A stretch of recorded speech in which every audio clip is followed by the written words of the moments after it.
Hi, and welcome. You're listening to the X22 Report. My name is Dave, and this is episode 1780B, and today's date is January 31st, 2019, and the title of the episode is, Trump Just Projected into the Future. Did ya catch it? Now, before we get started, I wanted to talk about getting prepared and being self-reliant. We've seen what the deep state is capable of. We've seen what the central bankers are capable of. And my main theme has always been to prepare for any situation. One of the best places I found to purchase survival supplies and emergency preparedness gear and food is my Patriot Supply. They understand the drive to practice emergency preparedness. Why? Because my Patriot Supply are active participants in the survivalist lifestyle. My Patriot Supply offers a vast array of survival items. Go to mypatriotsupply.com today and get prepared for any situation, because true freedom comes from attaining a certain level of self-reliance. Let's get into the economic collapse, political and geopolitical news.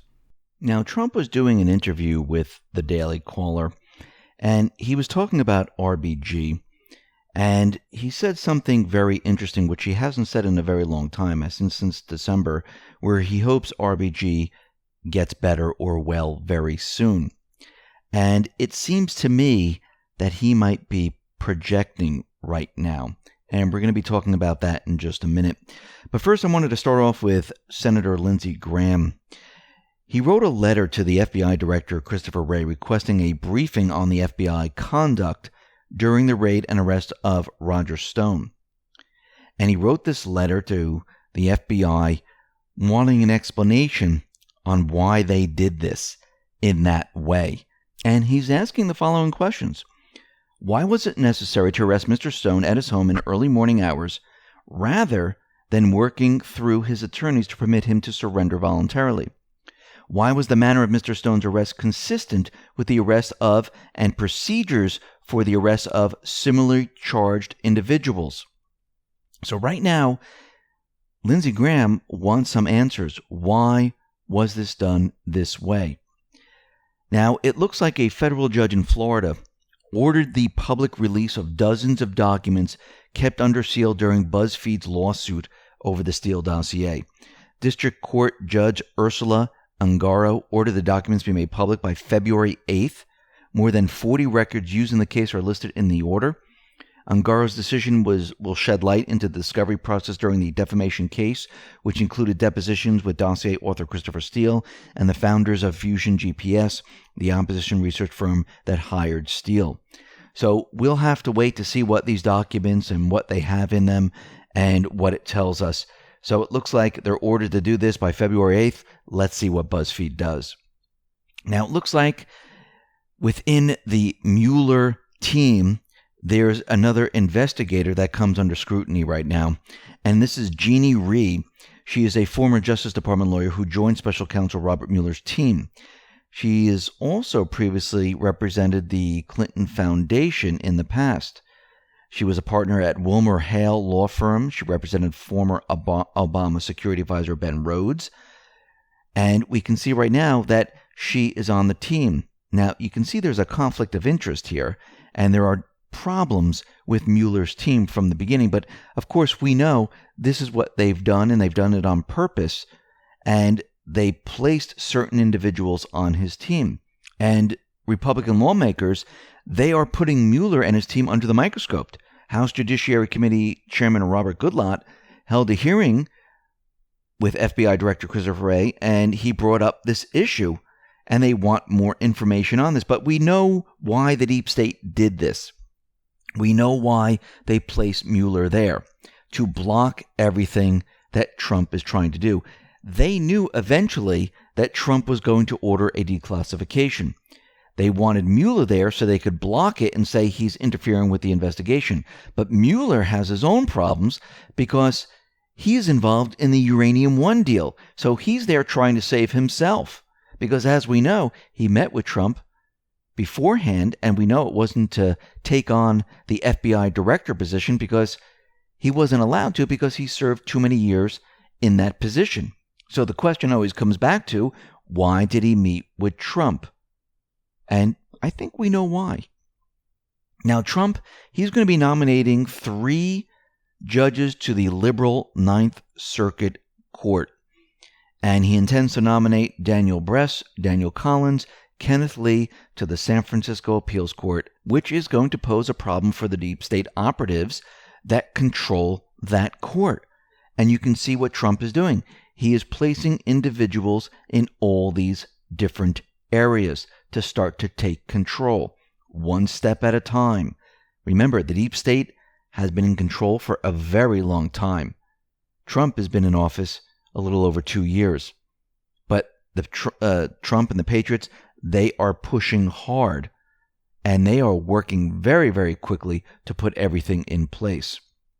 Now, Trump said that more U.S. troops are being deployed to the southern border, but argued that, yes, we need a wall. He tweeted out, "More troops being sent to the southern border to stop the attempted invasion of illegals through large caravans into our country. We have stopped the previous caravans, and we will stop these also. With a wall, it would be so much easier and less expensive." Being built. Now, a lot of people are out there saying, well, look, we're able to stop these caravans without the wall. Yes, but we need to remember, Trump is continually spending a lot more money bringing down the troops to keep these individuals back. It would be less money if we had the wall and we let the border security do their job. It would be an easier job for them. So, yes, he needs to bring the troops down there every single time we see these caravans moving up to the borders. And they need to put up these makeshift walls with barbed wire and everything else to keep them back. So that argument is kind of out the window, that everyone is trying to say, well, we don't have walls now, and look, we're keeping them back. Well, that's because we have troops down there. Trump continued with his tweeting. Large sections of wall have already been built, with much more either under construction or ready to go. Renovation of existing walls is also a very big part of the plan to finally, after many decades, properly secure our borders. The wall is getting done one way or the other. Republicans on the Homeland Security Committee are wasting their time. Democrats, despite all the evidence proving caravans coming, are not going to give money to build the desperately needed wall.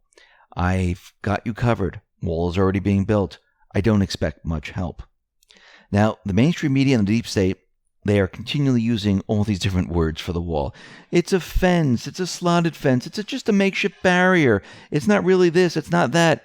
And they're doing this to confuse the public. So when they have to give or they have to explain why this was built, they can say, well, it's not really a wall. It's a fence. And we always said no to the wall. But what they did was they built a fence. So Trump said, let's just call them walls from now on and stop playing political games. A wall is a wall. Now, if we put steel slots that are 20, 30 feet high along the border and nobody can get through, it's a wall. It keeps people back. It doesn't matter if it's concrete. It doesn't matter if it's solid steel. It doesn't matter. It's a wall that keeps these individuals back. And we can see that the deep state, the Dems, they're trying to wordplay and make it seem like, oh no, we didn't agree to the wall. You see, we never gave in. And you could see why we need the wall. Night cameras, they spotted illegals trying to get into the country. This was tweeted out by CBP Arizona. Camera operatives observed a group of 123 illegals crossing the vehicle barriers near Yuma last Friday. And they're continually apprehending 100 to 200 Central Americans per day. It'd be a lot easier if there was a wall. It would be a lot harder for them to get over the wall. But we know the wall is just not to keep the illegals out.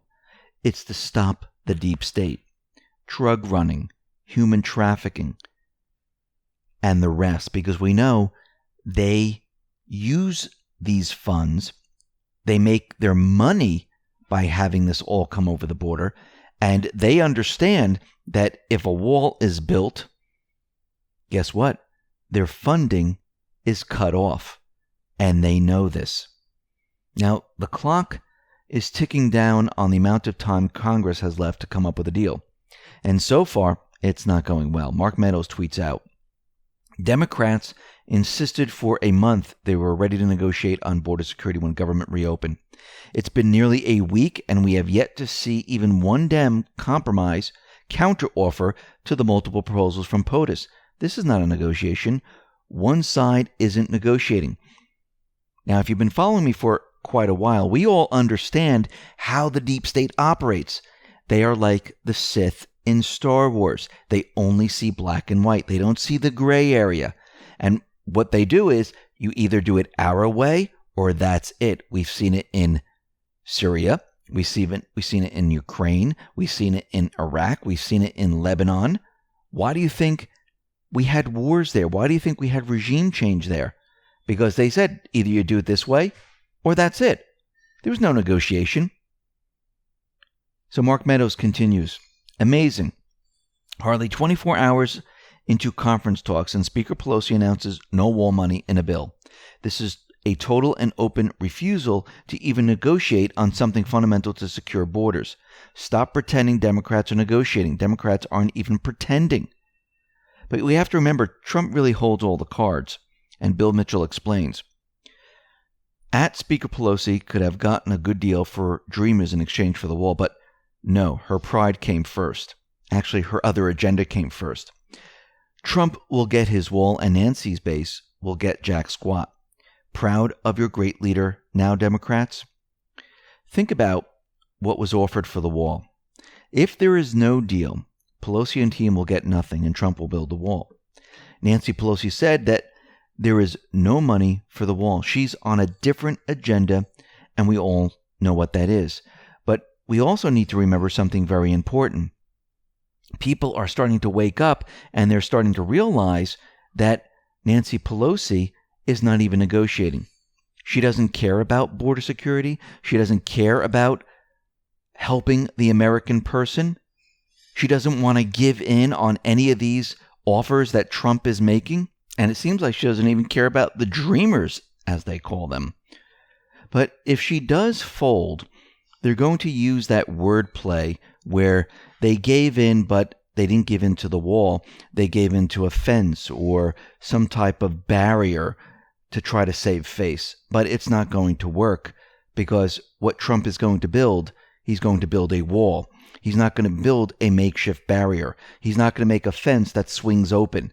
It's going to be a wall. Doesn't matter if it's steel slotted. Doesn't matter if it's solid concrete. Doesn't matter if it's solid steel. It's going to be a wall. And there's no way around this. Now, it looks like Macron, he is coming down hard on the yellow vests. And it looks like there's a free speech debate that is brewing in France. And what they're doing right now is they've come up with this anti-hooligan bill, which is expected to secure approval next week. It grants the police greater powers to identify and detain potential troublemakers from demonstrations. So this is an anti-mask bill, and they're saying that people cannot wear masks because they want to identify them with what? Facial recognition. So here we are already. Charles de Courson from the centrist UDI party told Parliament the law was extremely dangerous. He said, "It's as if we're back under the Vichy regime, the Nazi collaborationist regime of the 1940s. You're presumed to be a resistant, so we throw you in prison. Wake up, colleagues. The day you have a different government in power, a far-right government, and you're in opposition, you'll see that it's pure madness to vote for this text." Of course, many of the protesters, they're wearing gas masks to protect themselves from tear gas. They want these masks removed so they can see and identify every single person. You see what's happening here? I know everyone thought, facial recognition is going to be fantastic to stop the criminals. No, it was always developed and was always going to be used for the people. So they can identify and round up those individuals if something like this happens. And we can see it being played out right here. We see there are major protests in Venezuela right now. Trump tweeted out, Large protests all across Venezuela today against Maduro. The fight for freedom has begun. And we'll have to watch what happens in Venezuela. I do believe that this is a move by Trump and the Patriots, because think about what has been happening in Venezuela for all these years. The deep state has been trying to get in there for a very long time. And if you look, all the European countries, all the deep state actors, they're all out there saying, yes, yes, yes, this is what we want. And it reminds me of Syria once again, when Trump was bombing Syria, giving them what they wanted. Remember, Obama, they wanted him to do this. Trump went ahead and did this and confused them completely. They always wanted to go into Venezuela. They always wanted to have a riot. They always wanted to push Maduro out. So guess what Trump did? Here we go. Let's do it.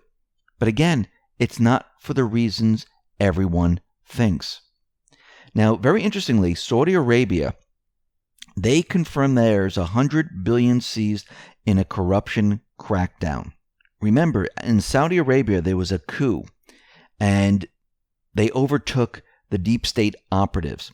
Now, with the murder of Khashoggi, what the intelligence organizations, the deep state, what they tried to do is they tried to switch this back, but it didn't work. The government right now has summoned 381 people, including witnesses, as part of a crackdown. Settlements were reached with 87 after they confessed to the charges against them. 8 people refused to settle and were referred to prosecutors for further charges. The Attorney General refused to settle with 56 people because of existing criminal charges against them. Seized assets recovered included real estate, companies, and cash. The government believes the crackdown was necessary as the kingdom embarked on a raft of MBS's economic reforms. Now, we need to go back to Q's post. Let's go back to post 83. This is November 4th, 2017, and Q wrote, "Simplified, Alice in Wonderland, Hillary and Saudi Arabia."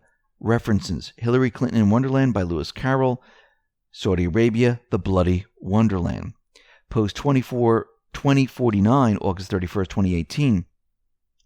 Q gave us a screenshot of August 15th, 2018, and it says Saudi Arabia access closed to pedophilia, human trafficking, and the rest. And there are many other places that are closed. You know, Epstein Island, Haiti, North Korea, and the rest.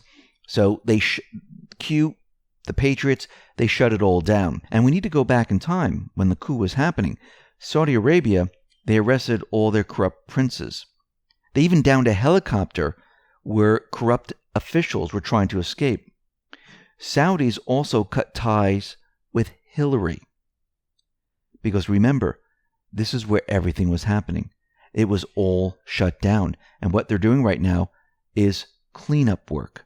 Remember, Trump, the Patriots, they are now cleaning up the deep state around the world. Everything that they put into place, that is what they're doing.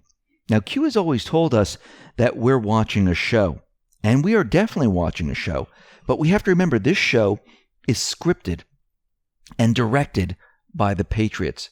Burn Notice tweeted the following out. Start of the thread. Is anything really happening? For those following U.S. and world politics, it must be accepted that we are in a weird time of civilization. Let me focus just on Trump's tweets. My favorite was Covfefe. Covfefe. And the mainstream media went crazy over this because they thought he misspelled it.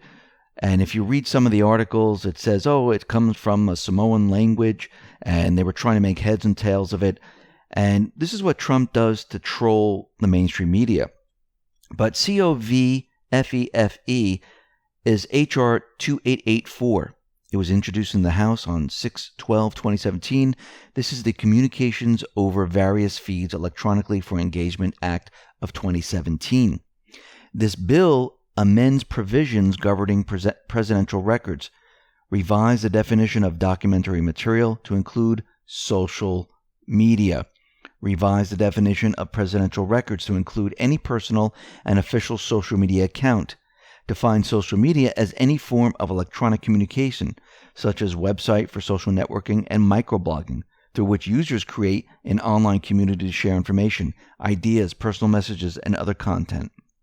And he did this on purpose. He has been misspelling on purpose, and we know a lot of the misspelling, there are certain codes that we figure out. Let me continue. Trump seems to love to facilitate tremendous ridicule.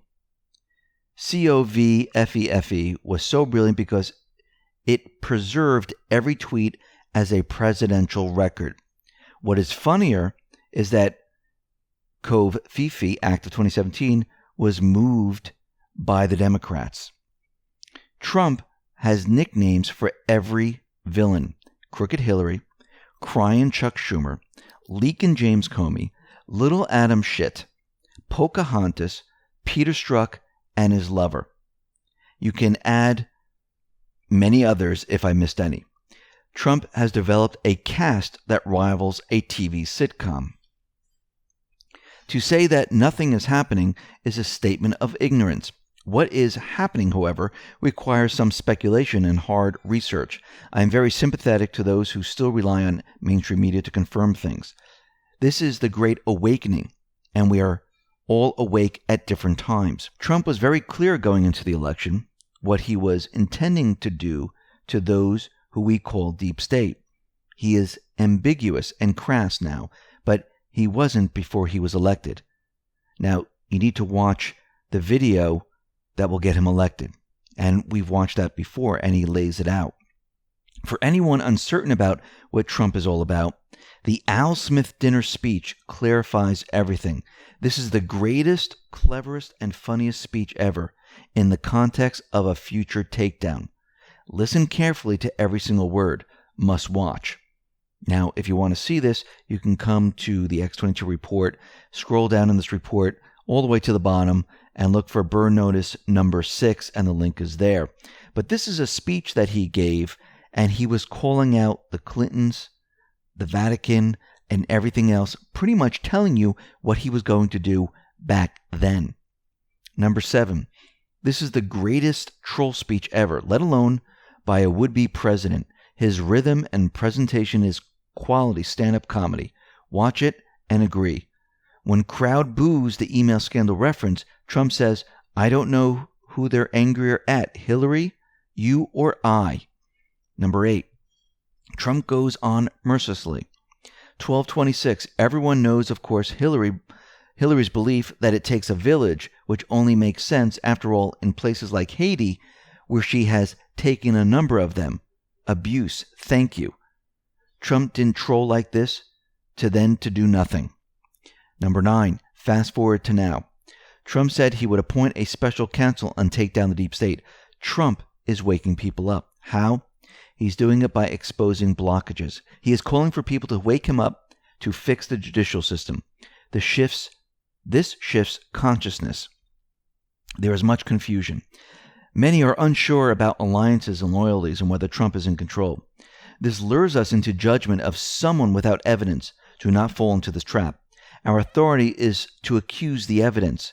The more we shout, the more we know. Everyone is still looking to the media to confirm victory. Stop and think about what I just said above. Who are we granting authority to confirm our reality? Reread the above question. This is a life-changing insight. The mainstream media may never confirm our victory.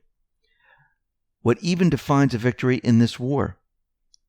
There have been so many booms, but still many patriots become restless with a lack of action. POTUS is now fighting our expectations as well as the deep state. 2 enemies? Really? So let's change gear and look at the real issues here. We are in the Great Awakening. All else is a distraction. Therefore, we must ask, who informs our reality? Where does your information get its information? Where does your intuition agree with your reality you're being given? What are we awakening into? Do you really know?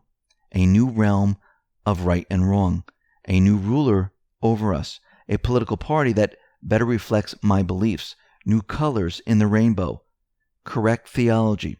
Seriously, folks, what is going on here on earth?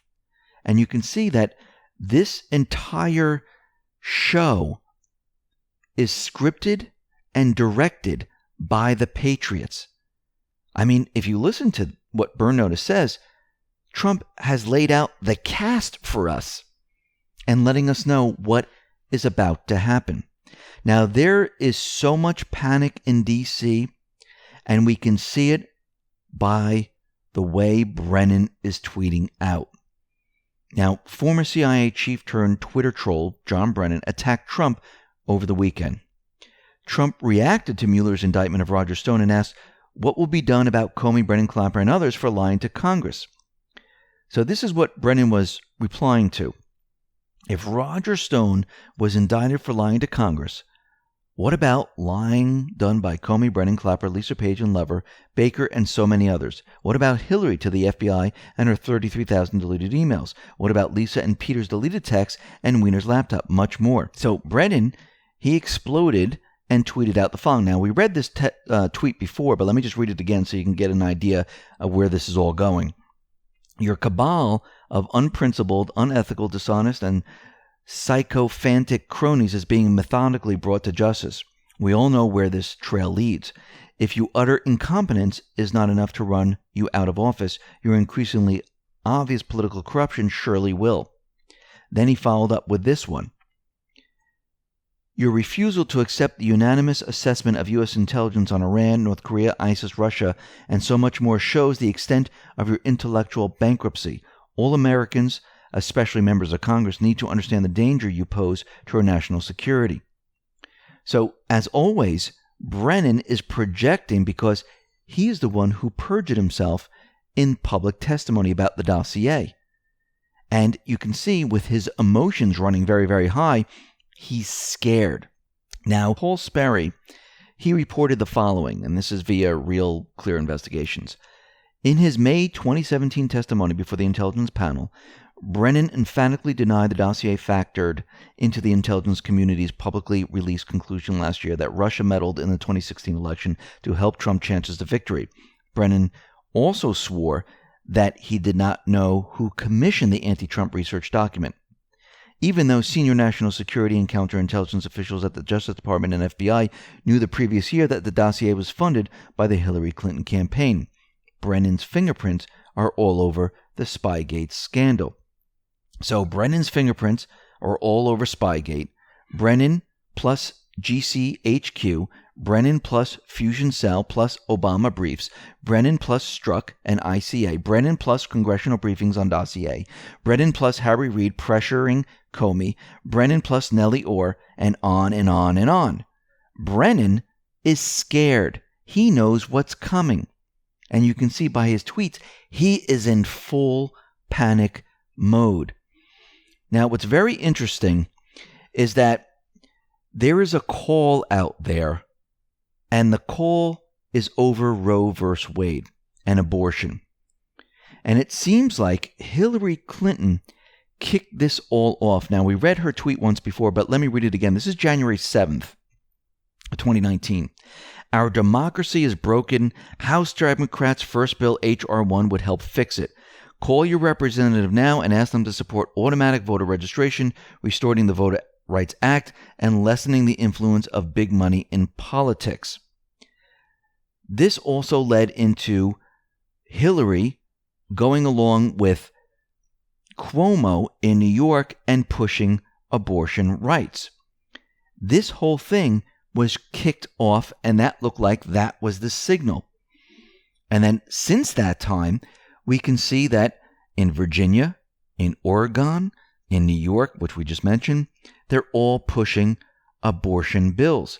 Now, a video clip of a Virginia lawmaker, Kathy Train, she was out there and she was explaining the bill, and this thing went viral because when she was asked, can you kill the baby at full term, she said, yes, you can. And people were taken back by this, and this started the whole ball rolling. But you can see that they started to push the abortion bills. Now, Virginia governor, he's defending the bill. Oregon governor is supporting universal government visits for all newborns and their parents. I mean, this is getting a little crazy here. So what is happening? Why is there such a push? Why do we see all this happening right now? Well, let's go back a little bit. We know that RBG Well, she went into surgery. We haven't seen her in a very long time. They said she had pneumonia. She's canceled her engagements in January and February. Donna Brazile tweeted out strange messages about a dog named Boo, who was 12 years old, which is about 84 years old in human life.